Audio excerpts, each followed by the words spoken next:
Let's go to Elena in Alameda. This is back to the Draymond situation. Hi, Elena. What's going on? What are you doing? Hi, thank you. Thank you. I'm just listening to you guys, and I love what you're saying.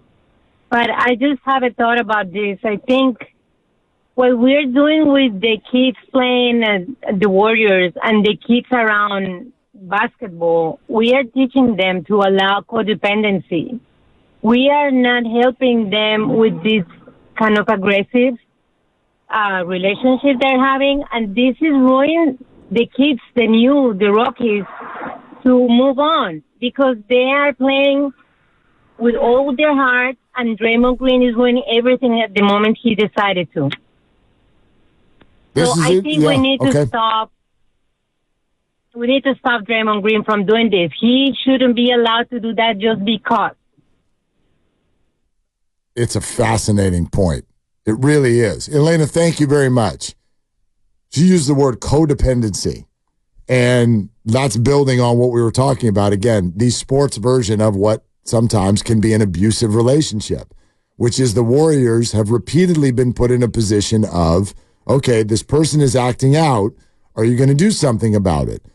Well, no, because it doesn't benefit us to do anything about it. But that's kind of my contention is this is where the Warriors have newfound power because they're hanging out in the 10 seed. You now have newfound power. Before, you were stuck. You can't do anything about Draymond Green. You're trying to win a ring. Well, now what are you trying to do? Go to the crypto arena in a week and a half for a game? Like, what do you got? You know what I'm saying? Yeah. What do you got to lose? And I'm not saying trade him. I'm really not. I'd like Draymond to stay. But I think there needs to be an ultimatum from the team, which is that, and you got to do it the same way you do it when you got a kid or kids. And you put a little, like you frame your little list and you put it on the wall. If your chores aren't done, you don't eat, or you don't get dessert, or you don't get video games.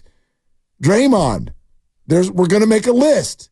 You get 2 T's and you get thrown out of a game. That leads to this punishment. You punch somebody else, that's this punishment. Make a list. Dude, just go out and play like you did last night. It's simple. No, but just go do that. It's not like there's 6 months left in the season. Give it a finish. But you can't do that every night. But you can't do that every night. Play with intensity, but direct your intensity toward us. Direct your intensity toward winning a game, not toward the officials and every single call they make or don't make. Just like focus on the things we need to focus on right now. And then we'll address everything in the offseason. Like, he's not going to change, and it's sports. I mean, there's Rodman. There's all kinds of guys. Rodman left the season to go be in Vegas and gamble for 2 weeks with Carmen Electra. Right. I mean, so. But a team that was trying to win a ring. Team's trying to win a ring. It's weird. My whole take on him has changed throughout the course of the season, and I was of the camp early that, like, if you're not available for me as a teammate, then I can't have you if you're not reliable. If you're not going to be there for me and I'm out there diving for loose balls and I'm playing hard trying to get to the playoffs and you're sitting at home watching the games on TV because your lack of self-discipline and your agenda to yell at an official was more important than our agenda to win a game, then you're not useful to me. And then now seeing, what he did the other night, that's just, it's unacceptable. It's unforgivable, like Steve said. And I think the reason that we all are done with it finally, or most fans are done with it finally, is because how it affected Steph. And we saw how it affected Steph visibly. There you go. We saw Steph, who we love more than any athlete maybe in the history of the Bay Area, and as sports fans, a guy that's everything that's good with sports and good about sports and as a person. And we saw how it finally affected him, and that shot of him getting choked up and like, I'm so over this. I'm done with this. I can't take this anymore. That's huge. I've tried everything possible as a human being. And then on a national basis, for me to turn on ESPN and other channels and questioning Steph's leadership skills, like, it's not his job. It's not his job to control somebody else's temper. His job is to go out there and lead by example every night and play the Hall of Fame type of basketball that he's played his entire career. His job is not to babysit Draymond Green. Well, that's not his job. Not only that, I would argue that controlling other people's emotions is not leadership. I don't even think. I don't think you could do that. But even if you could, that's dictatorship. That doesn't work. That doesn't not in the NBA. But that doesn't work. But for us to sit here and go, do they keep him? Do they not keep him? That's an internal decision they have to make, and it's fun for us to talk about. But just go out and play like you played yesterday in the third quarter. Just do that for 10 games. But I don't care how old you are. I don't care what's hurting. I don't care about what happened in the past. It's all you can control is being in the present, and go out there and do what you did for your teammates. Direct all that energy that's been going all over the place all year. Which, if I'm going to speculate, usually in my experiences, there's something else going on somewhere else for that to be directed somewhere. If I'm going to get deep, but just go out there for 10 games. What do they got? 9 games left? What is it? Yeah, not even. Just go out there and play your ass off like you did in the third quarter, and just be a good teammate, and then see where this whole thing lands and ends up. Yeah, they got 8 games left. And by the way, Brandon Pajemski played a great game last night. And I know we're talking about Draymond, but he's slowly becoming, he gets zero Fs and just plays hard. Pajemski does have something to do with Draymond because it's the same fan experience where if you want to go box score diving after, you're not going to understand why he's good. You're not going to understand why he's good. If you just look, Brandon Pajemski and Draymond Green are cut from the same cloth that way. Yeah. There's so many things they do on the floor that are not going to show up in the box score. And if you watch the game, you understand their value. But to your point, there's a very high likelihood, and even if I can include the postseason, there's a high likelihood that the Warriors have 10 games or less this year, total. Right. So even if Draymond is perfectly behaved, incredibly effective, you still got something to sit down and address in the offseason. So you're talking about right now, and I agree with you, but the bigger issue with Draymond is trust.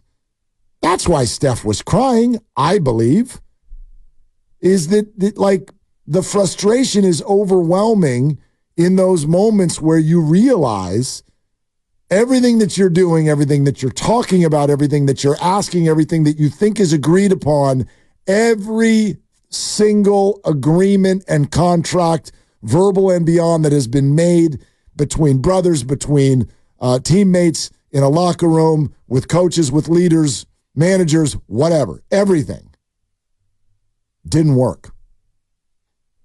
Didn't work. And I don't know what will, if anything. The one thing I would say to him is you're tainting your legacy. You're a Hall of Famer. But now, what are people going to remember you as?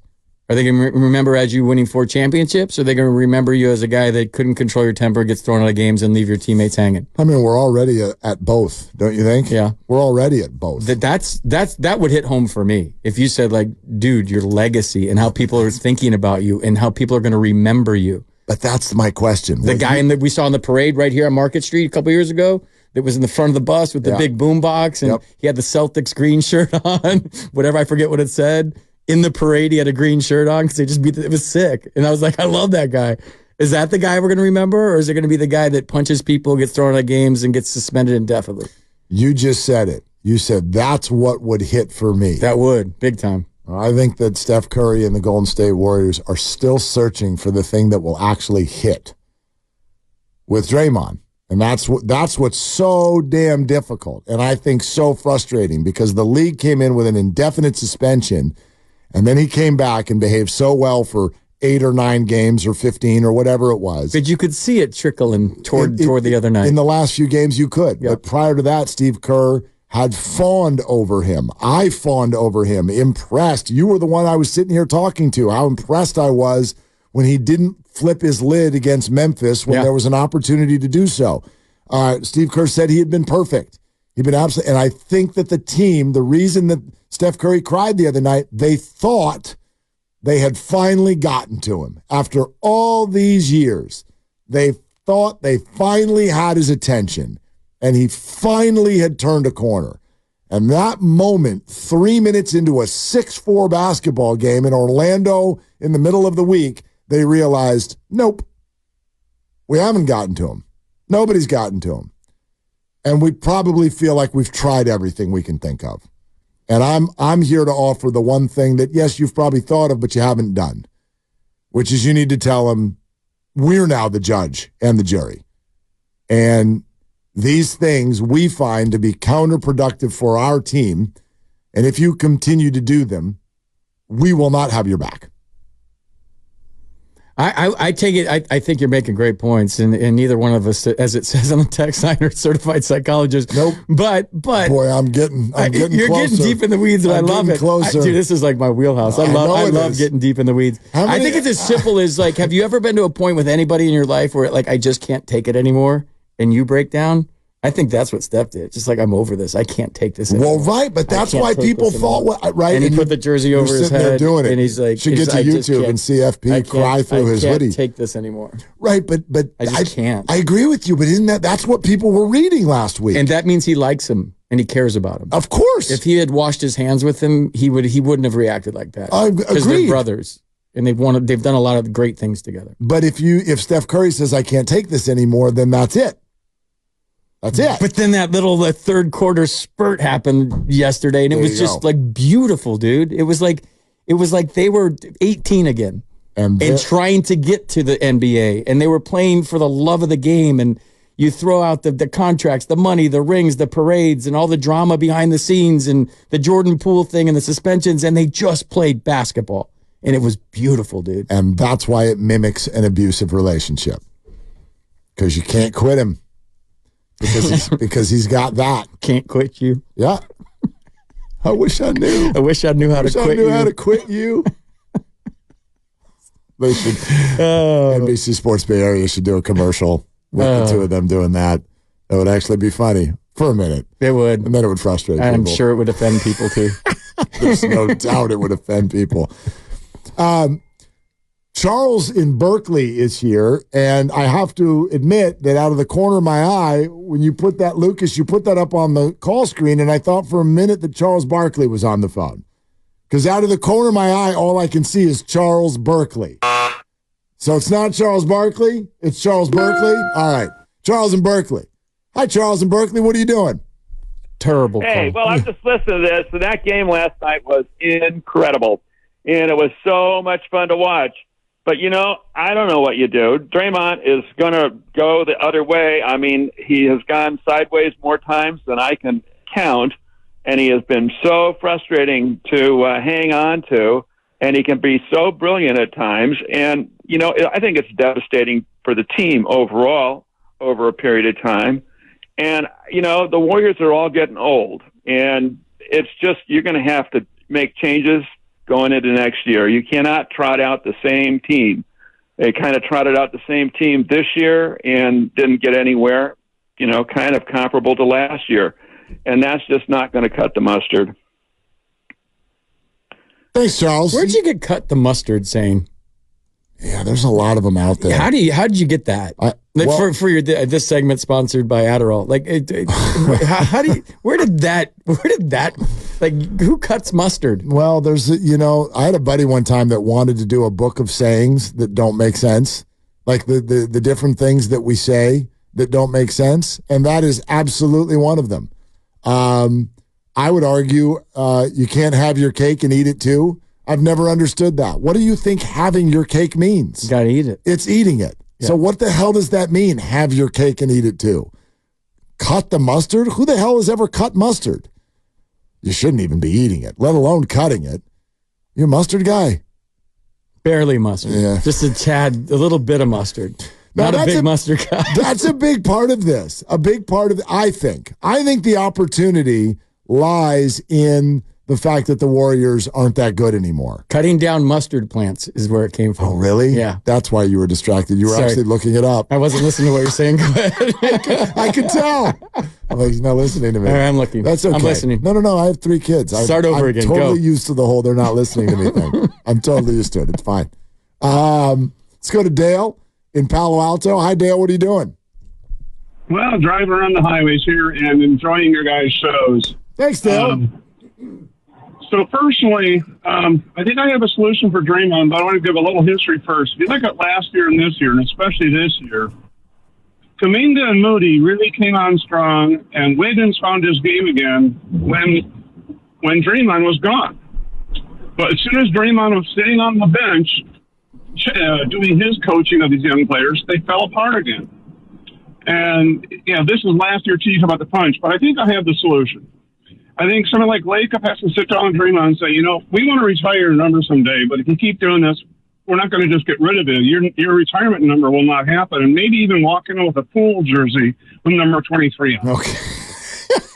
I mean, I can stop you right there, Dale. Like that's kind of what I'm getting at.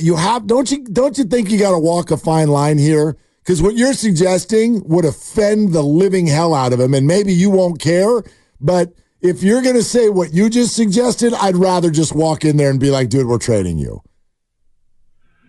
You know what? I've been around a lot of people who've had issues of different sorts, and at some point you just got to really whap them upside the head one last time and see if it works. Yeah. And I don't mean physically, I mean mentally. No, I know, but you're erasing and disrespecting history by what you just suggested, which I don't think you do that. I think you just keep your eyes pointing forward. The whole threatening your legacy, your statue, your uniform, retirement, whatever. Thanks, Dale. I don't know Draymond Green. That's a Bob Myers question. What works with Draymond? I would suggest not that. That's a bleep you kind of a move. Yeah, maybe I don't think he cares about a statue. And what would the statue be? Draymond yelling at a ref. Yeah, or just reaching back. You'd have to have a statue reaching of a ref back for also. a Rocky. Yeah, or maybe they could retire Rudy Gobert's number 2 and have him getting choked. There's options. There's options. Like I said, I'm going back to what I saw last night, and if he plays like that, I'm good. Just it's all about focusing your energy in the right places. But he's not going to play like that every night. Why? He was more aggressive last night. Right, but he looked to shoot more. He's always looking to pass. Be that guy. But you're not going to get 21 points from Draymond Green most nights. You're not going to get that. You know this. You're not going to get the same thing from athletes, even if the effort is the same. But even the defensive stuff with Wembanyama. No, he was fantastic. Awesome. Last week we had a lot of talks about Andrew Wiggins. And people are feeling Wiggins right now because they're like, oh, he's on a good little run. Well, last night he went 2 for 12. He scored 4 points. You're not going to get the same thing every night. You're not even going to get the same thing from Steph every night. Yeah, that's why my takes are all over the place with this guy. Because that's Warrior basketball this year. I think he's all over the place. We as fans are all over the place with what he's done, what he hasn't done. And then one day you're coming in here going, that was beautiful. And then one day you come in here and go, what was he doing? But that's also what it's like rooting for a 500 team. I know they're a couple games over, 4 or 5 over. But you have one night where you're like, these guys can go deep into the playoffs. And you have another night where you're like, they're going nowhere. They're terrible. Right. And why are we you had the best take of all whenever we just did the shows together when you said why are we getting excited about a 10 seed? Is this fool's gold? And then I said, well, they have resume and there's a different level they're going to reach when they get to the playoffs because now these games really, really matter. And then where do you go as a player that's won 4 championships until you get to these games that you're used to playing that matter? And I thought because of the resume, if they do get in, who knows? And you're not wrong. But you had a great point saying, well, hey, a 10 seed's a 10 seed, and your record is your record, and where you're at is where you're at. And why should we get excited about these guys? This is what we've done all year long with the Warriors, which is our takes change on the daily based on what we saw last night. And so today is Yay Draymond Day. Talk to us again on Wednesday. See how we're doing. Goes out there and punches Luka in the face. Right? I mean, I don't know. To me, you got to do something different, but trading him is not the different thing. I think there needs to be a new agreement between the team and the player in this particular case.